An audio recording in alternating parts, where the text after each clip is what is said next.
Sir, आप math का paper मतलब जब भी अटेम्प्ट करते हो तो आप देख, जैसे एनडीए के टाइम में इट वाज वेरी क्लियर कि हाँ ठीक है, इंटीग्रेशन का है, छोड़ना है, एरिया ऑफ इंटीग्रेशन है, छोड़ना है। अब इसमें छोड़ना चाहे भी तो हर क्वेश्चन ऐसा लगता है कि ये हो जाएगा, बट उसमें उस चक्कर में ना लंबा कैलकुलेशन चलता जाता है, वो थोड़ा सा ट्रिकी हो जाता है।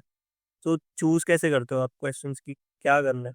तो जब हम लोग प्रिपेयर करते हैं ना, तो अपने आप ही हमारे कुछ स्ट्रॉन्ग टॉपिक्स बन जाते हैं, कुछ वीक टॉपिक्स बन जाते हैं।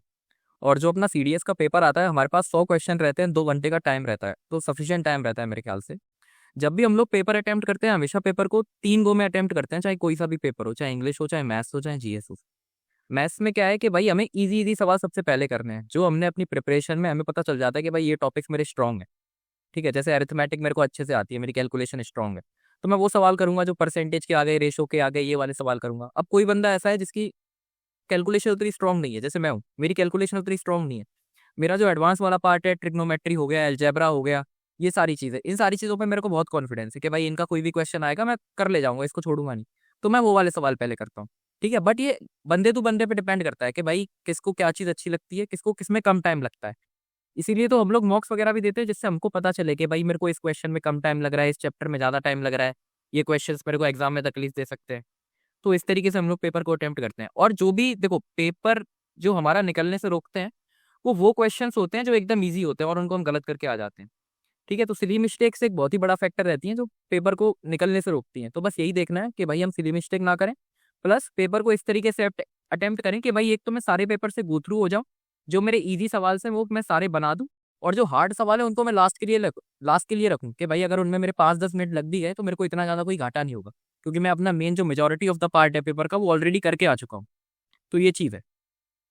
आई थिंक सर, मैं एक्सपीरियंस, मेरे 48 मार्क्स थे मैथ में, जैसा मैंने बताया बहुत लो मार्क्स थे, 48 तो बहुत ही लो होते हैं, लोएस्ट की कैटेगरी में आ जाते हैं। ठीक है, मेरा कॉन्फिडेंस मैथ्स में कभी नहीं रहा, मुझे मैथ्स से हमेशा डर लगता रहा है। मुझे लिटरेचर में, सोशल स्टडीज में ज़्यादा इंटरेस्ट आता था। ठीक है, इवन फिजिक्स वगैरह में भी इतना कुछ खास मैं परफॉर्म नहीं कर पाता, मुझे एकदम दिमाग से बाहर जाने लगती थी उस टाइम पे। तो दिमाग में क्लैरिटी थी कि भाई जाना आईएम ही है। स्टार्टिंग में तो ओटीए भी नहीं लगता था, भाई ओटीए भी नहीं जाना, आईएम में जाना है डायरेक्ट, ऐसा रहता है। ठीक है, बाद में जब एसएसबी से आउट होने लगे फिर लगा कि यार ओटीए के चांसेस आ गए, तब लगा कि यार अब तो ओटीए मिल जाए वही काफी है। ठीक है, और फिर जब ओटीए भी नहीं मिला फिर लगता था कि यार अब तो क्या नाम है, एयरफोर्स एकेडमी मिल जाए वही काफी है। ठीक है, ऐसा होता है। तो उस टाइम पे क्या था कि दिमाग में मैंने स्ट्रेटेजी बनाई थी, तो मैंने ब्लॉक्स बना लिए थे। सेम चीज आर्यन जो बता रहा हूँ वो मैं किया था।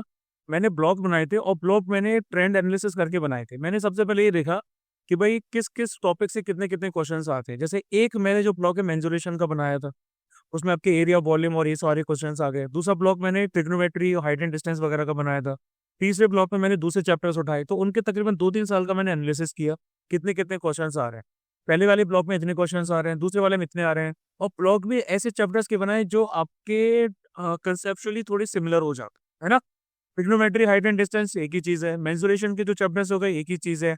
अर्थमेटिक में आ जाते तो वहाँ के कुछ चैप्टर्स को मैंने ग्रुप किया, तो ऐसे तकरीबन 5 से 6 मैंने ब्लॉक्स बनाए। तो मेरा एम ये रहता था कि जो स्टार्टिंग के 4 ब्लॉक्स हैं या 3 ब्लॉक्स हैं, उनको मैं ऐसा करके आऊँ कि उसमें आपका कोई भी क्वेश्चन स्किप नहीं होना चाहिए, है ना।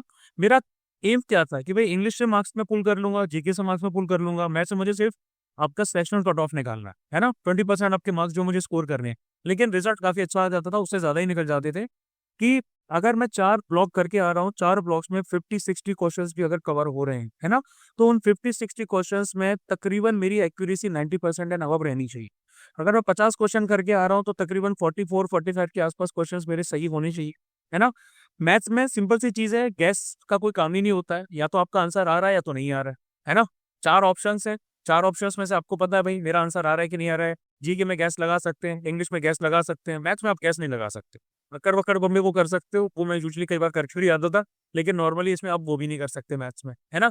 या तो आंसर आएगा या तो नहीं आएगा। तो आंसर आ रहा है तो भाई बढ़िया है, नहीं आ रहा तो नहीं। तो उसमें एक्यूरेसी ज्यादा रहती थी मेरी, क्वेश्चंस के अटेम्प्ट काफी कम रहते थे। कि भाई 50 क्वेश्चंस करके आया, 55 क्वेश्चंस करके आया। जरूरी नहीं कि भाई आपको 80 क्वेश्चंस करके आने हैं, 90 क्वेश्चंस करके आने हैं। मैथ्स में ऐसा नहीं है। मैथ्स में आपको पूरा सिलेबस कंप्लीट नहीं करना होता, पूरे सारे के सारे चैप्टर्स नहीं करने होते, है ना। ये आपके ऊपर है कि भाई आपको किस तरीके से पुल आउट कर रहे हो। तो वो मैं कर लेता था, आराम से क्लियर हो जाता था। मतलब स्ट्रेटेजी दिमाग में क्लियर होनी चाहिए, वो तो हो जाता है फिर। ठीक है। Okay sir. मगर मेरी और भैया की स्ट्रेटजी अगर आप लोग देखें तो हम दोनों की स्ट्रेटजी एकदम अपोजिट है। भैया ये सोचते थे कि मैं जीएस में मार्क्स खींच लूंगा, मैं ये सोचता था कि भाई मैं मैथ्स में जितना कर पाऊंगा उतना ही है, बाकी जीएस में मेरे उतने ही मार्क्स आते थे कि भाई 25 27, वही बड़ी मेहनत से आते थे। मैंने भैया के बहुत बहुत मैसेज किए मैंने उनको इंस्टाग्राम पे कि भैया ये बता दो, ये बता दो, इसको कैसे करें, क्या करें ग्रेजुएशन के बाद, ठीक है। और मैंने तो इनका बैच भी नहीं लिया था, तो आप लोग तो बैच लेके आए हो। मुझे इंस्टाग्राम और यूट्यूब पे देख के फॉलो करके निकाल लिया था।